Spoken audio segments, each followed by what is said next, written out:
When I was 16, my parents told their friends I was the family mistake. Mom laughed, pointed at me and said, "Birth control's only 99% effective. He's the 1%. I left that night with $40 and a backpack. 6 years later, they finally found me. Today, they showed up crying at my door, begging me to talk. Throw away for obvious reasons. And yeah, this got long. 6 years of bottled up fuck tends to do that. I always knew I wasn't exactly the golden child in my family. My brother Morris was the planned one, good grades, varsity jacket, the whole package. I was, well, according to my mom's dinner party jokes, what happens when you trust cheap pharmacy brand condoms? Hilarious, right?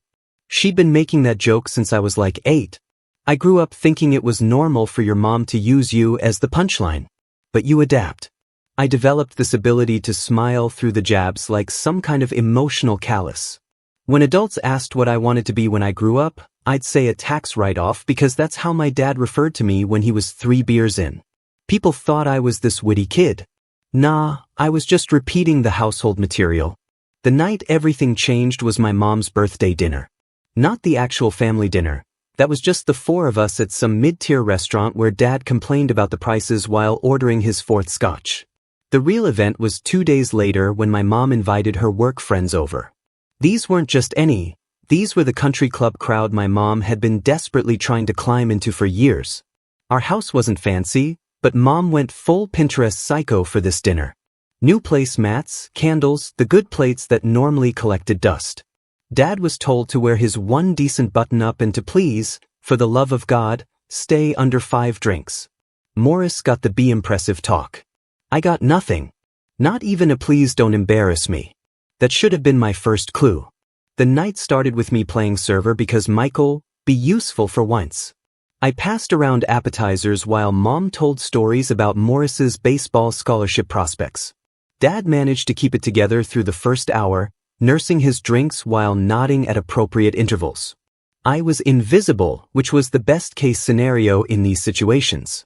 Then someone asked about family planning or something. Some lady with one of those I want to speak to the manager haircuts said something about how expensive kids are these days. That's when it happened. My mom, for glasses of white wine deep, got this look I knew too well. That I've got a real zinger look. She pointed directly at me as I was collecting empty glasses. Birth control's only 99% effective. She paused for effect. He's the 1%. Everyone fucking laughed. Even my dad, who usually just existed in these situations, let out this belly laugh like it was the funniest fuck he'd ever heard. I stood there holding dirty glasses while everyone laughed at the fact that I was never supposed to exist. Morris wasn't laughing. He was staring at his plate like he wanted to disappear. At least someone in that room had the decency to feel shame. But the worst part, my mom wasn't done. We already had our perfect kid, she added, gesturing to Morris. Michael here is what we call the family mistake. More laughter. Someone, I think it was my dad's boss, actually said, "Ouch. Bet that's going to leave a mark." Like we were in some shitty sitcom. I didn't throw the glasses. I didn't scream. I just set them down carefully on the table and walked upstairs to my room. Nobody noticed.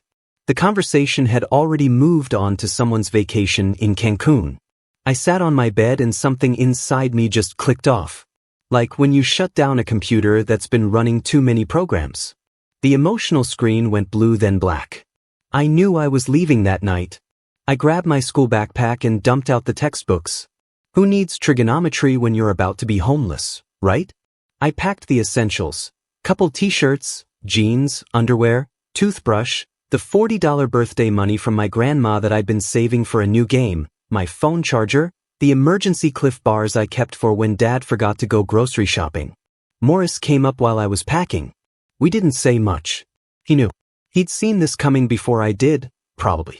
He handed me $120 from his own savings and his old phone that still worked but wasn't connected to the family plan. Said he'd load $20 of prepaid minutes on it the next day. They won't even notice you're gone until tomorrow afternoon, he said. Not accusatory, just factual, like he was giving me the weather report for my journey. I almost broke then, almost unpacked everything and crawled into bed to wake up for another day of being the family punchline. But then I heard more laughter downstairs and my mom's voice carrying up, saying something about teenager attitude problems. Fuck that. Nope. I was done. I waited until midnight when the house was quiet.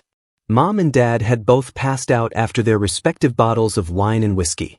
Morris left his desk light on, our old signal from when we were kids, and one of us was sneaking to the kitchen for snacks.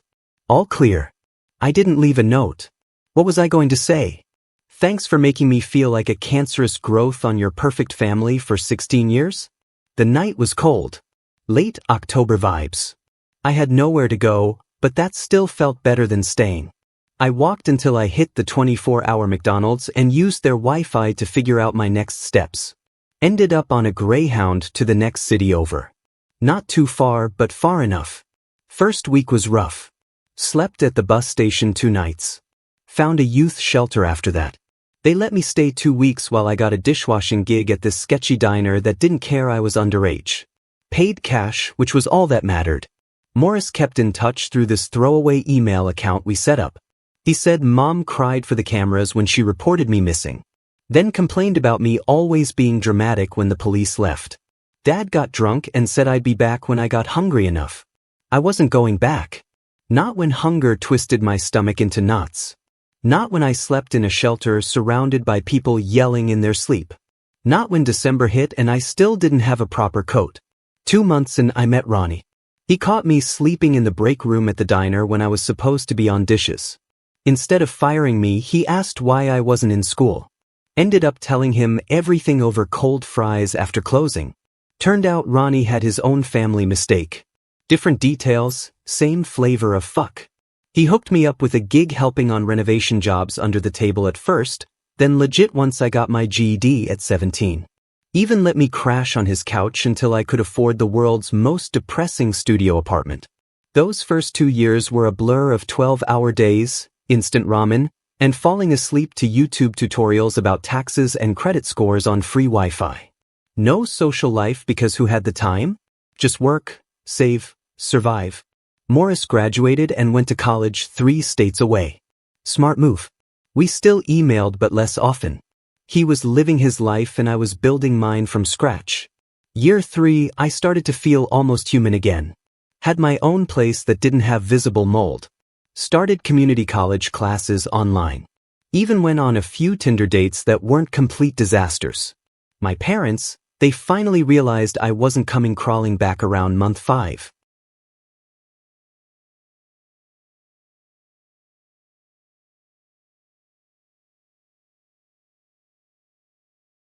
Filed a missing persons report that went nowhere because I was working and paying bills under my legal name.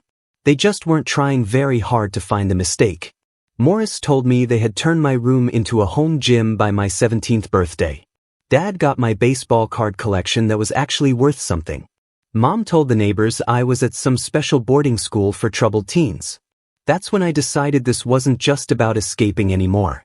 This was about becoming someone they'd regret losing, someone who'd make them realize what they threw away.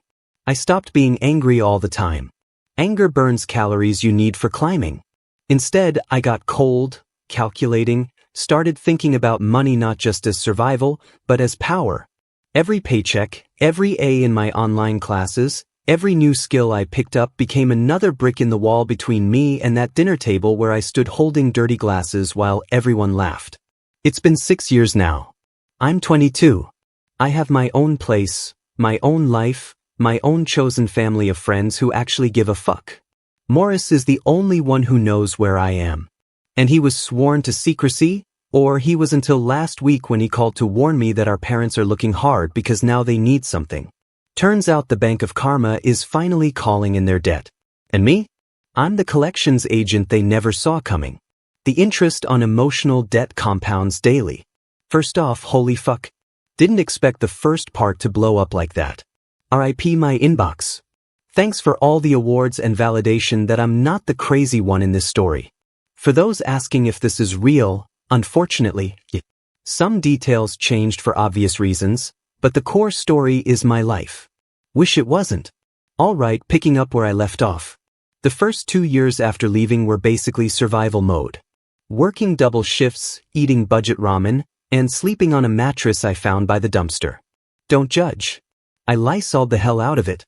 I'd check my email at the public library where Morris would update me on the home situation. Apparently, Mom and Dad spent about 3 weeks looking for me, and by looking, I mean Mom posted a couple of dramatic Facebook updates with my school photo, getting her daily dose of sympathy reactions. Dad called exactly 2 of my friends from school. That was the extent of their search for their missing kid. Month 4, Morris sent me a screenshot of Mom's Facebook post announcing they'd converted my bedroom into her dream home gym with a Peloton knockoff and those decorative weights nobody actually uses. Caption: making lemonade from life's lemons. #blessed #fitten.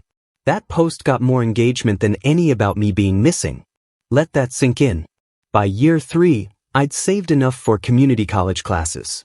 Not the fancy in-person kind, the cheap online ones you do after working all day. My back hurt from hunching over a laptop at my kitchen counter, a door on 2 milk crates. But that pain felt different. Productive pain. I studied business and finance. Not because I had some passion for spreadsheets, but because I was learning money is just math, and math doesn't care if you were wanted or not. That's when I met Zoe in an online study group. She messaged me privately after I fixed her Excel formula during a group project. We started video chatting about assignments, then about everything else. She was smart as hell, studying for her paralegal certification while working at a law office. First time we met IRL was at this sad coffee shop halfway between our apartments. I was nervous as fuck, wearing my one decent shirt that still had a small pasta sauce stain I tried to hide with a pen. She showed up with her hair in this messy bun, glasses, and a smile that made me forget about being the family mistake for a whole 3 hours. I told her everything that night. Expected her to run. Instead, she got this look, not pity, something colder. She told me about her own toxic mom who used her as an emotional punching bag. We were the same kind of damage, just different flavors. Zoe changed my perspective. Where I saw survival, she saw opportunity. She'd point at property listings while we ate takeout on my floor and say things like, "That building's value is all wrong based on the neighborhood growth pattern." Meanwhile, Morris kept me updated on the home front. Dad's drinking had gotten worse after he got laid off. Mom's social climbing hit a ceiling when her fancy friends realized she couldn't keep up financially. Their credit card debt was piling up. They'd refinanced the house twice. Morris graduated and moved away for a job. Smart kid. He was the only one who knew which city I lived in, but not my exact address. We had an emergency system. If he ever texted Blue Waffle, an old gross internet joke between us, it meant our parents had somehow figured out where I was. Year 4 was when I started making actual progress. Got promoted twice at work. Moved to an apartment where the neighbors didn't scream at 3 a.m. Started building credit with a secured card. Small victories that felt massive. I became obsessed with personal finance subreddits and YouTube channels. Learned about investment accounts, compound interest, credit building. Every dollar I saved felt like another brick in the wall between me and ever needing my parents again. Zoe moved in with me at the start of year 5. Our place wasn't fancy, just a 1-bedroom with functioning appliances and a shower that didn't randomly go cold, but it was ours. We'd sit on our secondhand couch eating discount stir-fry, planning our finances like some couples plan weddings. That's when Morris dropped the first bomb.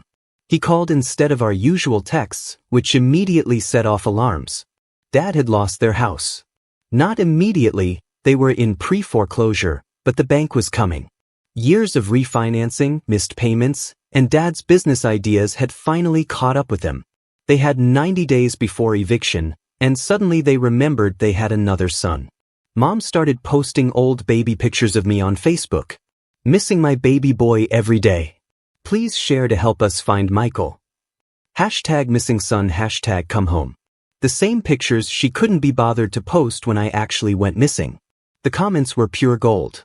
I thought he was at boarding school. Didn't you say he joined the military?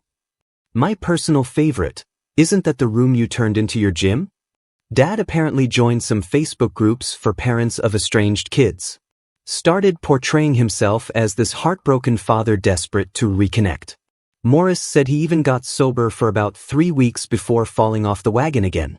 I watched all this from a distance through Morris's updates and by lurking on their social media. Something cold was forming inside me. Not just anger, something more calculated. Zoe noticed.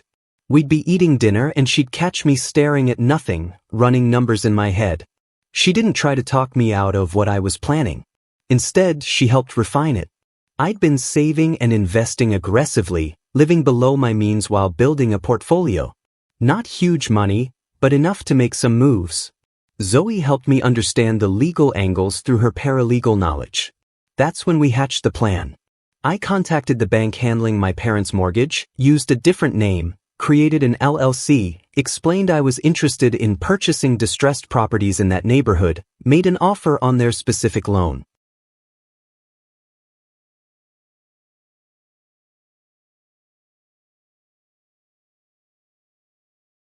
Banks don't care who buys the debt as long as they get paid.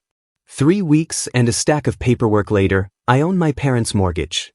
They didn't know it, but they now owed me money for the roof over their heads. I didn't foreclose immediately. I wanted to wait until they found me, until they came begging for help, not knowing I held their financial future in my hands. Zoe called it poetic justice. I called it balancing the ledger. Meanwhile, Mom's desperate social media campaign to find me was gaining traction. Some local Facebook group in their town shared her posts.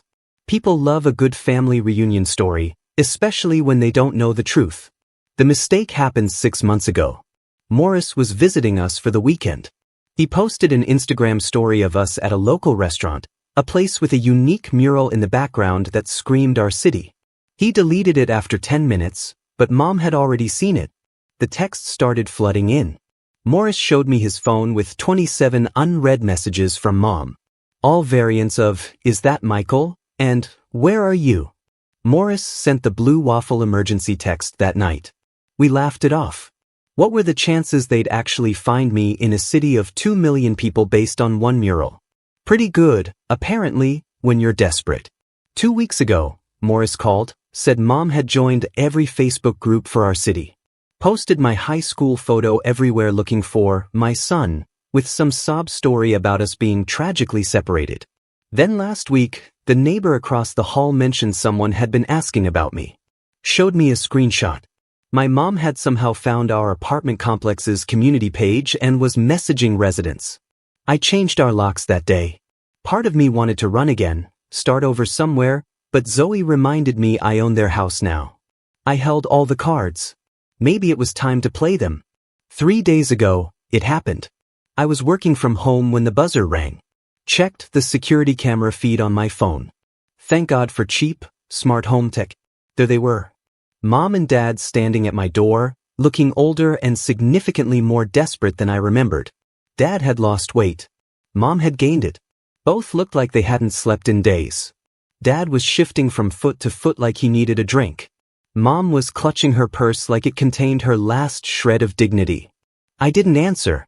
Watched them press the buzzer 3 more times. They finally left a handwritten note begging me to contact them about an urgent family matter. Morris called that night, confirmed what I already knew. They were here about the house. They needed money. They needed their mistake to bail them out. I spent the next 2 days preparing with Zoe, gathering documents, practicing what I'd say, how I'd remain calm, how I wouldn't give them the satisfaction of seeing the hurt kid they'd left behind. Yesterday morning, the buzzer rang again. Same desperate faces on the camera. This time, I buzzed them up. 6 years of silence was about to end, and they had no idea what waited for them behind my door. The mistake they laughed about. He now owned their home. And memories aren't the only debts that collect interest. My hands were actually shaking when I buzzed them up. Not from fear, more like when you've chugged 3 energy drinks on an empty stomach. That weird electric feeling where your body can't decide if it's excited or having a panic attack. I'd planned this moment for years in my head, rehearsed what I'd say, practiced my facial expressions in the bathroom mirror like some kind of psycho.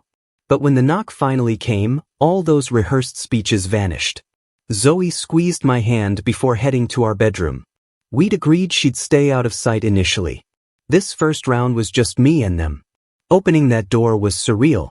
Like those dreams where you're back in high school in your underwear, except I was fully clothed and they were the exposed ones. Mom looked smaller. Her hair was box-dyed now, not salon perfect. The designer purse was gone, replaced with something from a discount store. Dad had aged 15 years and 6. The alcohol bloat was gone, but so was everything else. His face looked collapsed inward, skin hanging where the puffiness used to be. The silence stretched for 10 awkward seconds before Mom made this weird choking sound and tried to hug me. I stepped back. The rejection hit her like a physical blow. Dad just stared, his eyes darting around our apartment, taking in the decent furniture, the smart TV. The evidence that his mistake wasn't living in squalor. Mom started crying immediately, which was exactly what I expected. Emotional manipulation was always her first language. Dad attempted something resembling dignity, asking if they could come in to talk. I let them pass but didn't offer drinks or seats. Let them stand awkwardly in my living room like unwelcome door-to-door salespeople. Mom kept saying she couldn't believe she'd found me. How she'd never stopped looking. How many nights she'd cried herself to sleep wondering if I was safe. Dad nodded along like a dashboard ornament. Neither mentioned the home gym that used to be my bedroom. Funny how those details slip your mind when you need something. I finally asked why they were here, not what they wanted to talk about. Why they were here in my home after 6 years. The facade cracked instantly. Mom's fake crying stopped mid-sob. Dad's shoulders slumped even further. They exchanged this look I remembered from childhood. The one they shared when the credit card got declined at the grocery store. That's when the truth spilled out. They were losing the house. The bank was foreclosing. They tried everything. Loan modifications, refinancing, even a GoFundMe that raised $87 from relatives who were tired of their financial drama. They needed somewhere to stay. They needed money. They needed their mistake. I asked why they hadn't gone to Morris for help. The uncomfortable shifting began. Turns out they already had. Morris had given them $3,000 6 months ago, money he couldn't really spare as a recent grad with student loans. They'd blown through it in weeks and gone back for more. Morris had finally set boundaries, so they tracked down their backup plan. If I give you transcript of a YT video, can you give me exact same transcript narration only to make a perfect voiceover? Also just replace my channel name with Hidden Lies, make sure it's same narration only. Instead, I placed a folder on the table. Inside were the mortgage documents showing that I, through my LLC, now owned their debt. Their home was technically my property. Mom went white. Dad went red. Morris looked down at his water glass, hiding a smile. Zoe watched them with the cold, analytical stare of someone observing lab specimens. I explained calmly and clearly that I had options. I could foreclose immediately. I could offer them a payment plan they couldn't possibly afford. I could let them stay as renters under strict conditions. Or, and here was the kicker, I could sign the house over to them free and clear if they met certain conditions. First condition, they would publicly acknowledge how they treated me, not just to family, to their friends, neighbors, everyone. The same people who had laughed at the 1% joke needed to hear what happened after. Second, they would attend family counseling with me and Morris, not to repair our relationship, but so they could hear with a professional witness exactly how they're behaving. Third, they would sign a legally binding agreement that they would never ask me for financial assistance again. Mom started crying for real this time.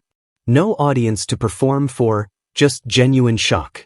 Dad stared at the documents like they were written in ancient Sumerian. Morris finally spoke up, telling them they should be grateful, that what I was offering was more than fair, considering what they'd done, that he'd watched me build myself from nothing while they replaced me with exercise equipment. The dinner was excruciating. Mom swung between defensive anger and manipulative sobbing. Dad mostly sat in stunned silence, except for one moment when he asked if I had done this just to hurt them. I told him, no, I'd done it to balance the books. They discarded me when I had no value to them. Now they wanted to treat me like an ATM when they needed something. That's not how family works. That's not how anything works. They left without agreeing to my terms. I gave them 48 hours to decide. Those 2 days were strange. I felt both powerful and hollow. Zoe kept checking on me, bringing me tea I didn't drink, sitting next to me while I stared at nothing. Morris stayed on our couch, acting as a buffer between me and unexpected parental visits. On the morning of the deadline, they showed up again. They looked defeated. They'd agreed to my terms. Not because they understood what they'd done wrong, but because they had no choice. The paperwork was signed with minimal drama. I had Zoe's coworker, a notary, witness everything. The aftermath has been complicated. They've kept their word so far, probably because they know I still have copies of everything and could take legal action. Mom posted a long, self-pitying apology on Facebook that still somehow made her the victim. Dad is called twice. Awkward conversations where he seems to be trying to figure out if I'm still angry. Morris went back home yesterday. Before leaving, he hugged me for a long time and said he was proud of me, that I'd done what he never had the courage to do, hold them accountable. Is this revenge? I guess, but it feels more like correction. Like finally balancing an equation that's been wrong for 22 years. Am I happy? Not exactly. Satisfied is a better word. The anger isn't gone, but it's different now. Less like a burning hole in my chest and more like a scar that's finally closed. Last night, Zoe and I were lying in bed talking about maybe getting a dog or saving for a house of our own, normal couple stuff. She asked if I regretted any of it. I thought about it for a while. Thought about that 16-year-old kid with $40 in a backpack. Thought about all the nights I'd gone hungry. All the times I'd worked double shifts with a fever because there was no safety net. Then I thought about who I'd become because of it. How I'd built something from nothing. How I'd found people who actually valued me. I told her, no, I didn't regret it. Not the leaving, not the struggling, not even the revenge. Some mistakes turn out to be the best decisions you ever make.